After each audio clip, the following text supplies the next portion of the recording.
Olá pessoal, voltamos com os nossos traços biográficos e hoje com um vídeo muito especial, pois falaremos um pouco sobre a vida de Allan Kardec, o codificador da doutrina espírita.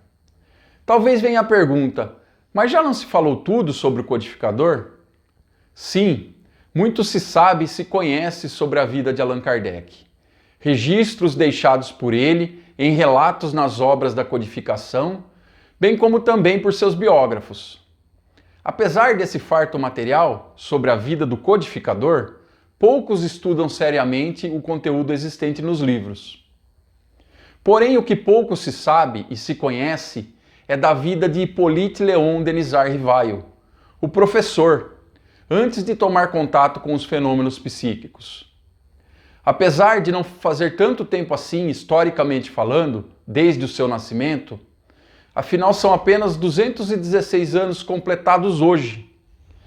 São poucas as fontes históricas primárias sobre a biografia do professor Rivail.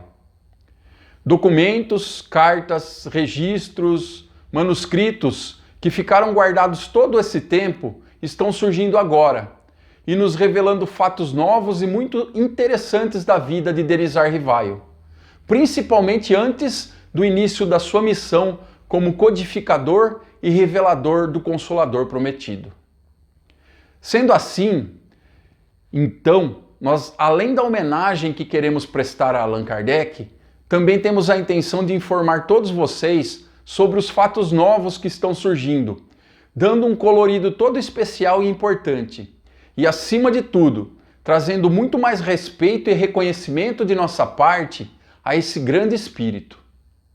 Então, antes de começar esse vídeo, eu já peço a vocês que deixem o seu like, compartilhem o conteúdo do canal e desse vídeo com seus amigos em suas redes sociais e se inscrevam aqui aqueles que ainda não são inscritos.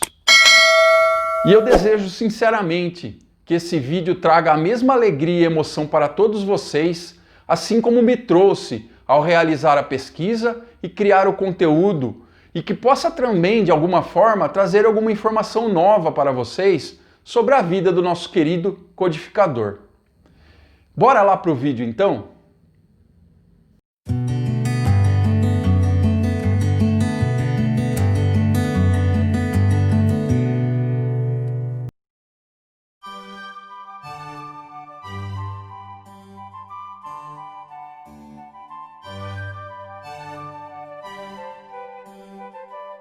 Eu convido todos vocês a fazerem comigo uma viagem no tempo e nos transportarmos para o século XVIII, que ficou conhecido como o século das luzes, pois as ideias iluministas, promovidas na Europa por filósofos e cientistas, se espalharam pelo mundo e inspiraram revoluções, como a Revolução Industrial, que teve o seu início na Inglaterra, e a Revolução Francesa, que sacudiu toda a velha Europa, transformando os costumes e as relações existentes entre os países e as sociedades.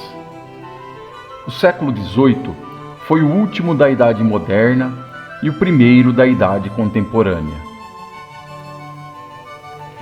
É em meio a esse ambiente de transformações e revoluções que vamos encontrar, no dia 5 de fevereiro de 1793, o advogado Benoît-Marie Duhamel e sua esposa Charlotte Bouchard se preparando para casar a filha de 19 anos, Jeanne-Louise Duhamel. O Sr. Benoît estava diretamente envolvido com os acontecimentos revolucionários na cidade de Paris, lembrando que a Revolução Francesa, que levaria à queda da Bastilha, iniciara-se no ano de 1789 e perduraria até o final do século, elevando o líder político e militar Napoleão Bonaparte ao cargo de cônsul e, mais tarde, de imperador. O noivo da jovem Louise Duhamel era o advogado judiciário, promotor militar e juiz de paz Jean-Baptiste Antoine Rivail, com 34 anos e 15 a mais do que a noiva. Jean-Baptiste Rivail e o pai da noiva, o Sr. Benoît, por se colocarem contra o terror e a violência que marcavam o grupo dos jacobinos, dominantes na época da Revolução, foram presos em 1794. O pai de Jeanne do Ramel foi guilhotinado por sua bravura contra as iniquidades do governo de Robespierre. E Jean Rivaio também teria o mesmo fim, caso não tivesse usado de um recurso jurídico legal para ser julgado em sua cidade natal. No dia 27 de outubro de 1796, Jean do Ramel dá à luz o primeiro filho, Auguste Claude Joseph François. E em 1º de agosto de 1799, nasce a segunda filha do casal, Marie-Françoise Charlotte Louise. No entanto, dia 14 de outubro de 1801, desencarna a pequena Marie-Françoise, com apenas 2 anos. E um ano mais tarde, com 6 anos, o menino Auguste François também retorna ao mundo espiritual. Em 1804, Jeanne-Louise do Ramel, agora com 30 anos de idade, segue para Lyon grávida pela 3ª vez. Enquanto Jean-Baptiste Rivaio é convocado por suas funções militares pelo exército de Napoleão Bonaparte. No dia 3 de outubro de 1804, nasce Hippolyte Léon Denisard Rivaio, pelas mãos do médico Pierre Rodamel, à rua Salá, número 76, em Lyon, às margens do rio Ródano. O pequeno Rivaio foi batizado no dia 15 de junho de 1805, em Saint-Denis-le-Bord, e parece muito provável que ele teria passado sua primeira infância em Ain, na terra de sua família materna, onde ele foi criado por sua mãe, Jeanne Louise, e sua avó Charlotte. Em 1807, Napoleão manda suas tropas, sob o comando do general Junot, para invadir Portugal, e Jean-Baptiste Rivail se despede da família para não mais voltar. Façamos aqui um breve comentário sobre a invasão a Portugal. As guerras napoleônicas foram uma sequência de conflitos colocando o Império Francês, liderado por Napoleão Bonaparte, contra uma série de alianças de nações europeias. Em sua ânsia de poder e dominação, o imperador contrariava todas as leis e regras internacionais estabelecidas na época, relacionadas às fronteiras e soberania dos países europeus. A Espanha já era aliada ao Império Francês. No entanto, o seu vizinho Portugal, na época sob a liderança do príncipe regente Dom João VI, não estava cedendo às pressões de Napoleão e fazia coro junto à Inglaterra numa resistência à dominação francesa.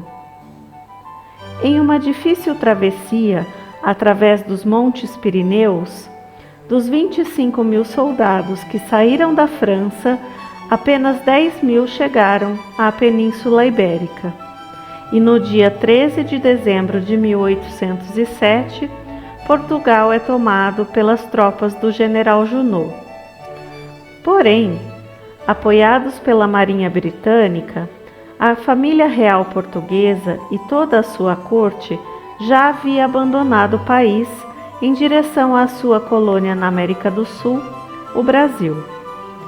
E segundo a totalidade dos historiadores, graças a essa vinda da corte portuguesa para o Brasil, que o nosso país teve grande impulso e desenvolvimento em todos os setores da vida, até então colonial, e que 14 anos mais tarde se tornaria independente. E encerrando nosso comentário sobre esse fato histórico, situamos o pai do pequeno Rivaio nesse contexto. Jean-Baptiste Antoine Rivaio embarcou nas tropas do general Junot nesta campanha e não mais voltaria a ver sua família. Até alguns meses atrás, nós diríamos: Certamente que ele pereceu na travessia dos Pirineus, ou então em batalha. Porém, registros muito recentes dão conta que Jean-Baptiste Rivaio desencarnou com 75 anos de idade numa pequena cidade do interior da França. São fatos novos e que, através dos documentos que estão surgindo agora, deverão esclarecer-nos melhor num futuro próximo. O que conseguimos afirmar no momento é que é na região de Bourg-en-Bresse que Hippolyte Léon Denisard Rivaio permanecerá até dezembro de 1815, sob a tutela de sua mãe e de sua avó materna, a senhora Charlotte Bochart. Apesar de não encontrarmos registros de como foi a infância de Rivaio, as características da cidade onde ele viveu nessa fase nos dão uma ideia de como foram seus primeiros anos de vida. Certamente fizeram parte de seu cotidiano tarefas de um ambiente rural, como a alimentação composta por caças e crias de animais, grãos e produtos da horta, a locomoção a pé ou a cavalo, uma fulgurante beleza natural em seus campos, florestas, bosques e lagos, o contato próximo com sua mãe e sua avó, em sua família em especial, orientado por mulheres, os recursos históricos e culturais de sua cidade.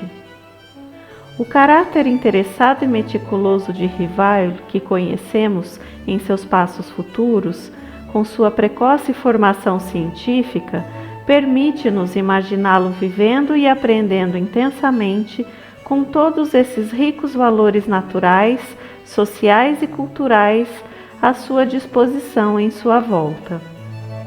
Com 11 anos de idade, ele é matriculado por sua mãe no instituto dirigido pelo famoso educador Johann Heinrich Pestalozzi, em Yverdon, na Suíça. Pestalozzi foi um pedagogo e educador, pioneiro da reforma educacional.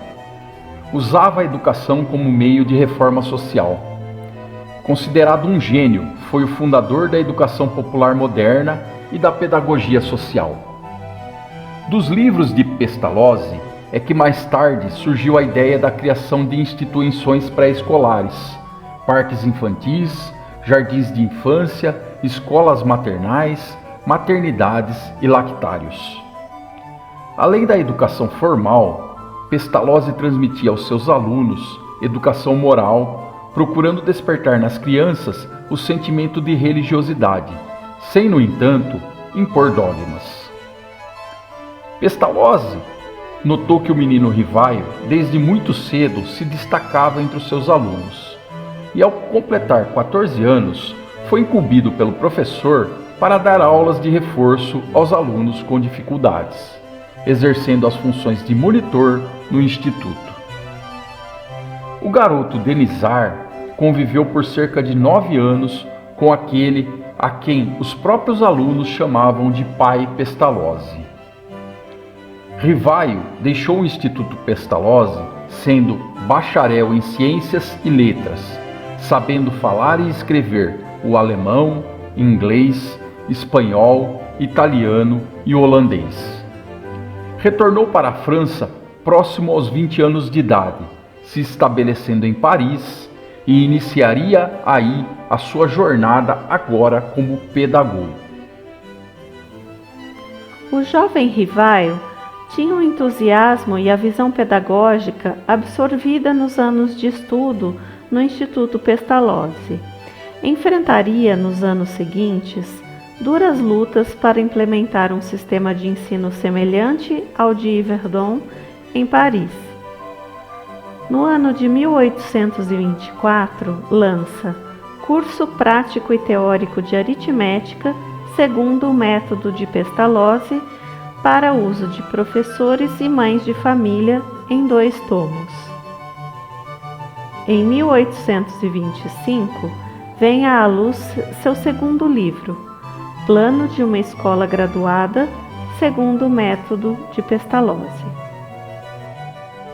Em 1826, Denisard instala o Instituto Técnico Rivaio, à Rua de Sèvres, número 35, com a ajuda de um tio seu, que lhe emprestou o capital necessário.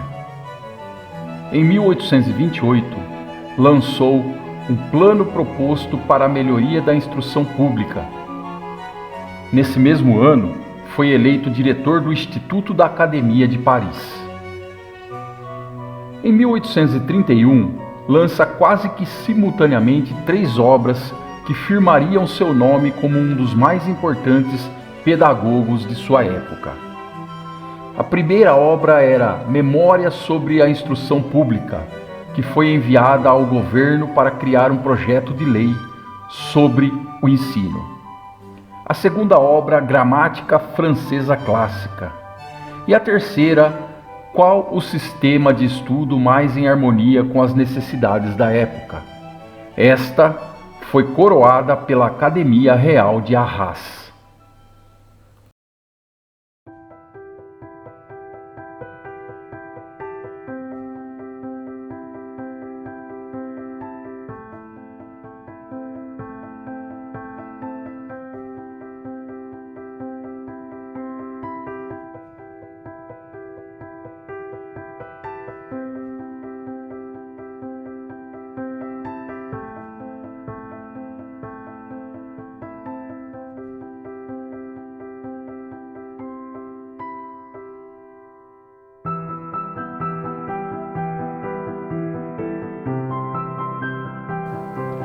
Nesse mesmo ano de 1831, Rivaio conhece Amélie Gabrielle Boudet, aquela com quem se casaria um ano depois, a 9 de fevereiro de 1832. Vamos aqui abrir um parênteses para comentar um outro fato que surgiu recentemente em pesquisas nas cartas deixadas por Rivaio para sua esposa Amélie. Destacamos que na época de seu casamento, Denisard Rivaio era soldado do 61º Regimento de Infantaria de Linha, algo que também não é falado em suas biografias. Mas o fato que queremos destacar é relacionado a uma filha que o casal teria adotado e que é mencionada em cartas a partir do ano de 1841. Muito provavelmente, pelos relatos das cartas, a pequena Louise, como era chamada pelos pais adotivos, havia chegado ao lar dos Rivaio quando tinha uns 3 a 4 anos de idade e, infelizmente, a sua vida seria muito curta, desencarnando por volta dos 8 anos, em meados de 1845. Outras pesquisas estão em andamento para se conhecer mais sobre a origem da pequena Louise e também sobre os detalhes dessa adoção, bem como sobre as causas que levaram ao desencarne tão prematuro daquela criança, que com toda certeza causou muita tristeza e comoção ao casal Amélie Rivaio. No ano de 1835, por conta do seu tio e sócio, que era um jogador inveterado, Rivaio teve que fechar o Instituto Técnico por causa de dívidas. E depois de alguns anos, trabalhando bastante, a vida do casal vai se recuperando financeiramente. E em 1846, Denisard lança outro livro, Manual dos Exames para os Títulos de Capacidade, Soluções Racionais de Questões e Problemas de Aritmética e de Geometria. Rivaio, por essa época, também faz várias traduções do alemão e do inglês para o francês, inclusive a famosa obra Telêmaco.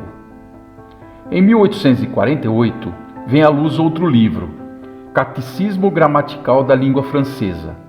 E nesse ano, a Universidade de França adota seus livros, coroando sua carreira como pedagogo. Reconhecido publicamente como educador emérito, começa a lecionar em sua própria residência cursos de química, física, astronomia, fisiologia, entre outros. Em 1849, Rivaio escreve alguns artigos que viram importantes fontes de pesquisa na área da educação em Paris. Primeiro, ditados normais dos exames da Municipalidade e da Sorbonne. E o segundo, ditados especiais sobre as dificuldades ortográficas. Como professor e pedagogo, educador e cientista, Hippolyte Léon Denisard Rivail foi reconhecido e diplomado por diversos institutos e universidades de renome da França e da Europa. Vamos aqui citar apenas alguns desses reconhecimentos. Sociedade de Previdência dos Diretores de Colégios e Internatos de Paris, Sociedade para a Instrução Elementar, Instituto de Línguas, Sociedade de Educação Nacional, Sociedade Gramatical, Instituto Histórico, Sociedade Francesa de Estatística Universal, Sociedade Real de Arras. O ano agora é 1854 e se aproxima o momento em que o professor irá desempenhar a sua missão espiritual. Com 50 anos de idade, Rivail é membro de diversas instituições científicas, com destaque para a Real Academia de Ciências Naturais da França. Sua cultura é enciclopédica, tanto que demonstrava interesse em anatomia e fisiologia sem ser médico, e também estudava o magnetismo. Toda essa curiosidade científica levaram o professor Rivail a estar preparado e, no momento certo, se deparar com os fenômenos da mediunidade.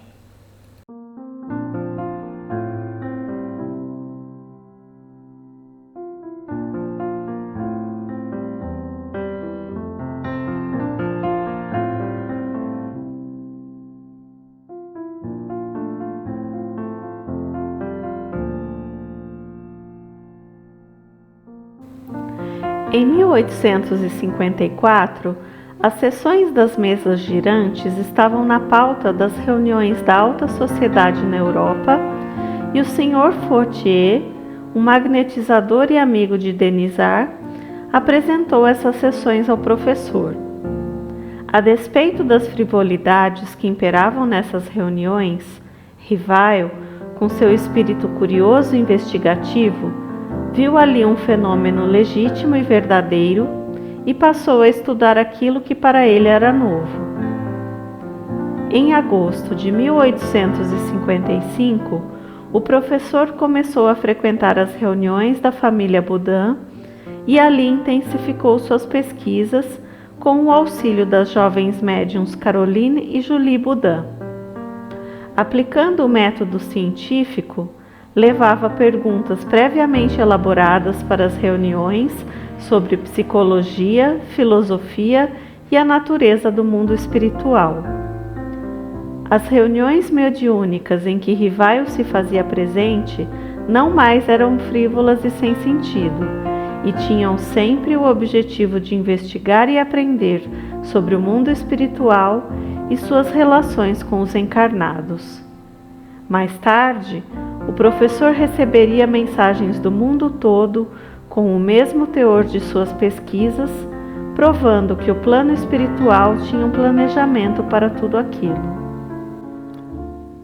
Em março de 1856, o Espírito de Verdade se apresenta para Denisard, e por essa época ele receberia diversas mensagens da espiritualidade superior que viriam a confirmar sua missão como o codificador de uma nova doutrina. E em 18 de abril de 1857, vem à luz o Livro dos Espíritos, cumprindo assim a promessa de Jesus de enviar o Consolador. No momento de finalizar, o professor assina a obra como Allan Kardec. Era o nome de um monge druida, que tinha sido uma encarnação anterior de Rivail.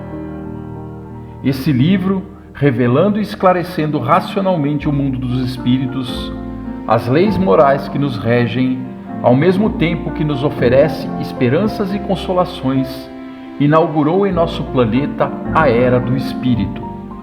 Nele se encontram todos os princípios da verdadeira doutrina do Cristo. Em 1º de janeiro de 1858, seria lançada a Revista Espírita e nesse mesmo ano, em 1º de abril, seria fundada a Sociedade Parisiense de Estudos Espíritas.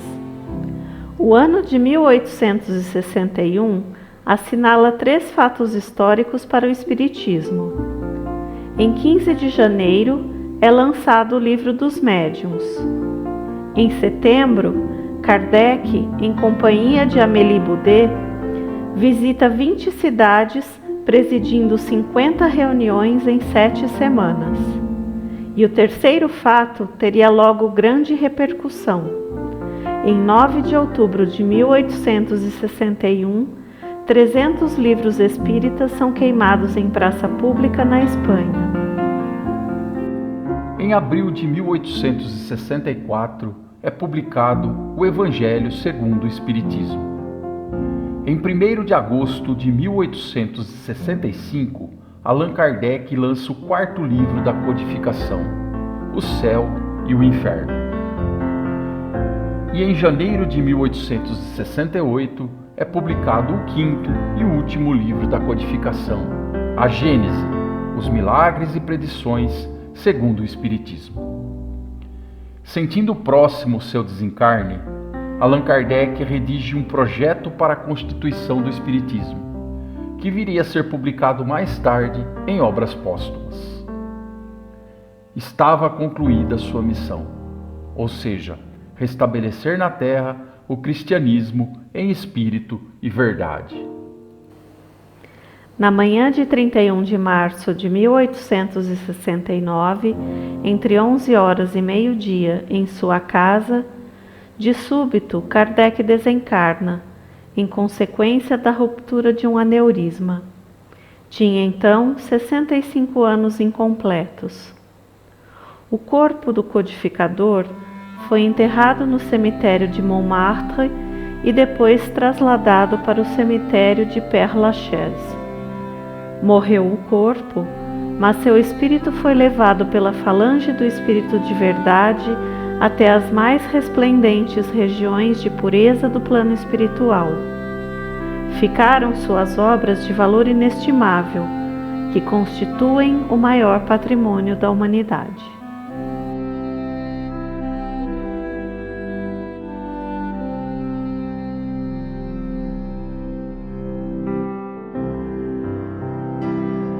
Com esses traços biográficos, nós queremos prestar a nossa humilde homenagem a Allan Kardec, que teve a coragem moral, cultural e espiritual de empreender a grandiosa missão de codificar de maneira precisamente pedagógica os ensinos trazidos pelos Espíritos, nos legando o maior tesouro intelectual vindo desde as esferas superiores. Ele, que abriu a cortina da nova era com o seu caráter invulgar de homem de bem, de erudição e de dignidade, enfrentando todas as adversidades pertinentes ao seu tempo, sem jamais esmorecer diante da promessa que realizou ao Cristo. O bom senso encarnado, Kardec não se descuidou um minuto sequer da doutrina espírita, desde o momento que tomou contato com os fenômenos mediúnicos. E graças aos seus esforços é que hoje nós podemos entender com mais facilidade questões como a sobrevivência da alma após a morte do corpo físico, a reencarnação, a pluralidade dos mundos habitados, a vida no mundo espiritual e a relação dos espíritos com os encarnados, a vida futura e tantos outros assuntos de enorme relevância em nossas vidas. Tudo o que falarmos aqui e todas as homenagens e elogios que fizermos ainda serão muito pouco para expressarmos a gratidão e o respeito que devemos a esse espírito grandioso e iluminado que esteve encarnado entre nós e que nos deixou o roteiro certo para o nosso crescimento espiritual. Através do seu trabalho de organização das informações deixadas pela espiritualidade, ele nos fez relembrar as pegadas do Cristo quando caminhou aqui na Terra, semeando as flores do amor e da caridade. E vejam bem, não se trata aqui de idolatria, pois estaríamos contrariando os preceitos por ele mesmo revelados. Aqui estamos apenas reconhecendo a nossa pequenez e insignificância diante de uma alma tão nobre e terna, que os próprios espíritos superiores que o acompanhavam em sua missão o designavam por mestre. Em seu túmulo, no cemitério do Père Lachaise, alguns anos depois do seu desencarne, foi registrada uma frase que é um lembrete diário para todo aquele que se dispõe a buscar o crescimento espiritual. Nascer, morrer, renascer ainda e progredir sempre, tal é a lei. Obrigado, Hippolyte Léon Denisard Rivaio. Obrigado, Allan Kardec.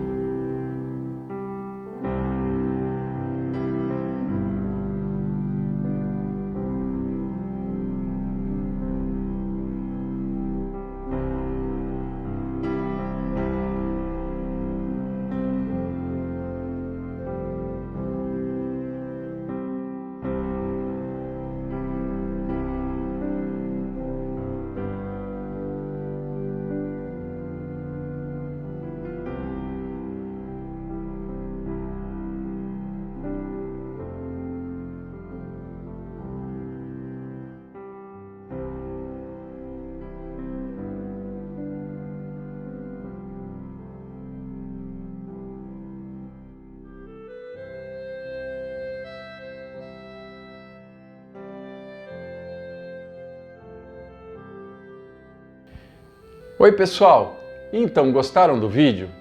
Peço que deixem aqui embaixo nos comentários o que acharam do conteúdo e se vocês já sabiam de todas as informações que nós falamos sobre Allan Kardec.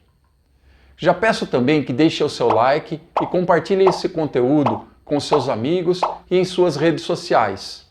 Assim você estará ajudando a divulgar cada vez mais a doutrina espírita. Quanto mais likes, compartilhamentos e inscrições nós tivermos, o algoritmo do YouTube vai entender que o nosso conteúdo é relevante e vai promover o nosso canal. Por isso, se inscreva se você ainda não é inscrito no canal e ative o sininho para receber as notificações sempre que tiver um vídeo novo por aqui. Sobre os documentos e cartas novas que estão surgindo e que nós citamos no vídeo, é um trabalho que está sendo realizado por pessoas e instituições sérias e que estão realmente empenhadas em esclarecer e trazer os fatos históricos e biográficos do professor Rivaio a lume. Existe um acervo de documentos do professor e historiador Silvino Canuto de Abreu que ficou guardado por décadas, sendo que existem cartas escritas pelo próprio Kardec e por pessoas que conviviam com ele. Agora, esse acervo está sendo cuidado pela Fundação Espírita André Luiz, que está traduzindo, preservando e divulgando o conteúdo dessas cartas. Também existe um outro acervo de documentos que está na França e está sendo estudado pelo atual presidente da Federação Espírita Francesa, Charles Kemp, onde muitas informações novas estão surgindo. Todas essas informações estão sendo trocadas pelos pesquisadores e certamente, num futuro breve, teremos a biografia do nosso codificador reescrita, com muito mais detalhes, trazendo assim mais motivos para nossa admiração, respeito e carinho por sua personalidade.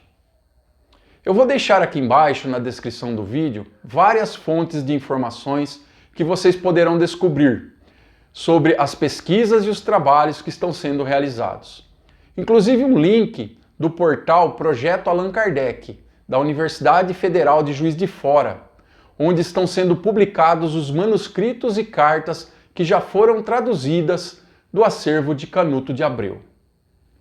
Uma das fontes que eu me utilizei para a realização desse vídeo foi esse livro, Revolução Espírita, a Teoria Esquecida de Allan Kardec, do autor Paulo Henrique de Figueiredo, pela editora FEAL, que não é propriamente uma biografia de Allan Kardec, porém traz muitos fatos que contam a história do Espiritismo e ajudam a entender um pouco da vida do codificador.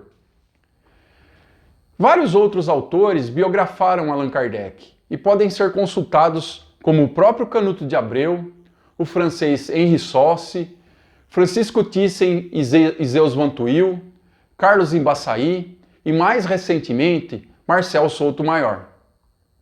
Então, é isso, pessoal. Eu espero que eu tenha deixado alguma informação bacana para todos vocês nesse vídeo e que despertem a curiosidade em vocês de procurarem conhecer um pouco mais sobre a vida do professor Rivaio. Para finalizar, eu gostaria de convidá-los a navegarem por entre as playlists que temos em nosso canal. Criamos recentemente uma playlist de podcast, onde subimos um podcast toda segunda-feira, de modo simultâneo ao canal do Facebook da Casa dos Espíritas. Também temos uma playlist com palestras que são exibidas também no Facebook da Casa dos Espíritas. Temos outra playlist com vídeos da evangelização infantil da nossa casa e a playlist de traços biográficos, com histórias de personalidades da nossa doutrina espírita. Só lembrando que para vivermos bem o nosso presente e construirmos um futuro melhor, precisamos conhecer o nosso passado. E conhecendo a história das personalidades que tanto trabalharam por nossa doutrina espírita, encontramos inspiração para as nossas realizações nessa seara bendita. Fiquem com Deus e até o próximo vídeo.